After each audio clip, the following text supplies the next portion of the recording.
लकल हम्दुलिल्लाह अस्सलातु वस्सलामु अलैका या रसूल अल्लाह अम्मा बाद। सिलसिला है नाजरीन के सवालों के जवाब देने का।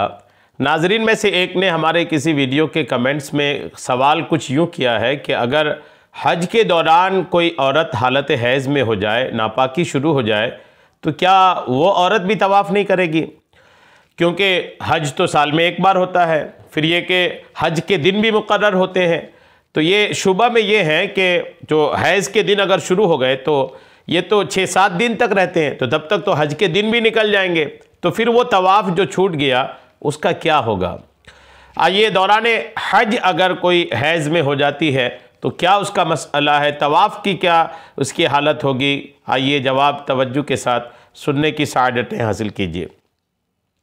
तवाफ़ के दौरान अगर औरत हाइज़ा हो जाए तो वहीं से तवाफ़ छोड़ दे।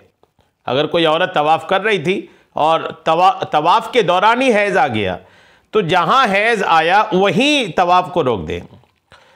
अगर उम्रा या हज का तवाफ़ था तो पाक होने के बाद मुकम्मल करें। यानी अगर हज का तवाफ़ था या उम्रा का तवाफ़ था तो पाक होने तक का इंतज़ार करे। जब पाक हो जाएगी तो वो तवाफ़ कर लेगी, वो मुकम्मल करेगी पाक होने के बाद। और अगर नफली तवाफ़ शुरू कर दिया था, नफली तवाफ़, हज या उम्रे का तवाफ़ नहीं था, नफली तवाफ़ यूँ अपने लिए या इसाले सवाब के नियत से नफली तवाफ़ अगर कर रहे थे तो भी बाद में उसे अदा करे पाक होने के बाद।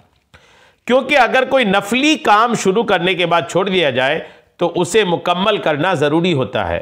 नफली काम जब तक आप शुरू नहीं किए तब तक नफली है, जैसे ही आपने शुरू किया तो अब वो पूरा करना उसको ज़रूरी हो जाता है।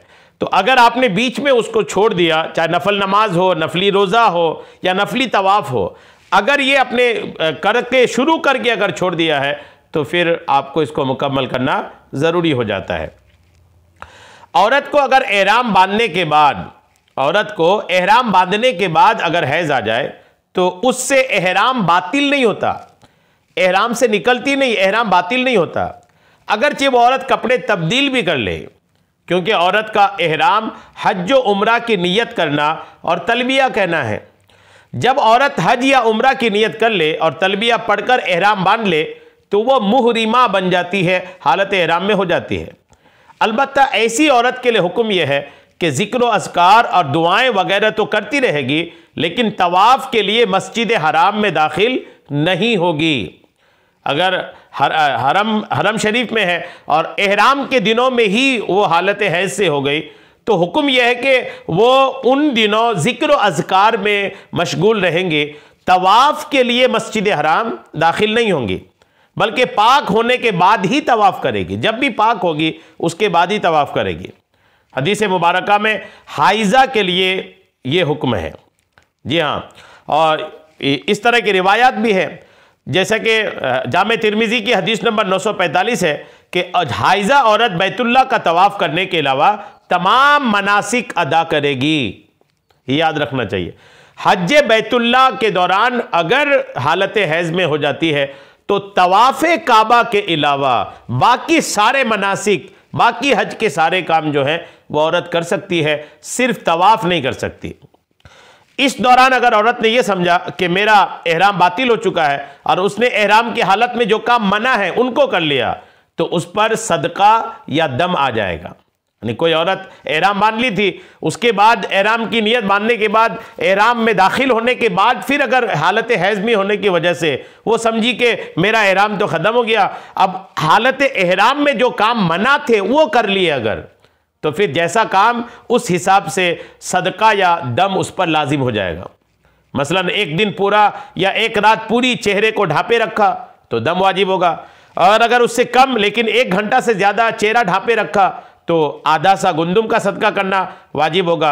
अलबत्ता एहराम फिर भी बातिल ना होगा, याद रखना चाहिए। 2 बातें बहुत काबिल तवज्जो हैं।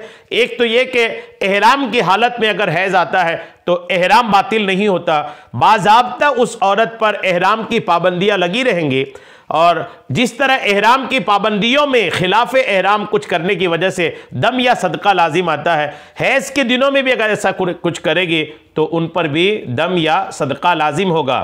और रही बात वो जो तवाफ़ उसकी रह गई, तवाफ़ रह गया, तो वो तवाफ़ जो उनको है वो पाक होने के बाद पूरा करना है, अदा करना है।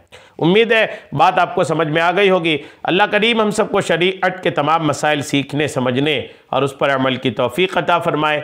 आमीन। बेजाहिर नबील अमीन सल्लल्लाहु तआला अलैहि वसल्लम।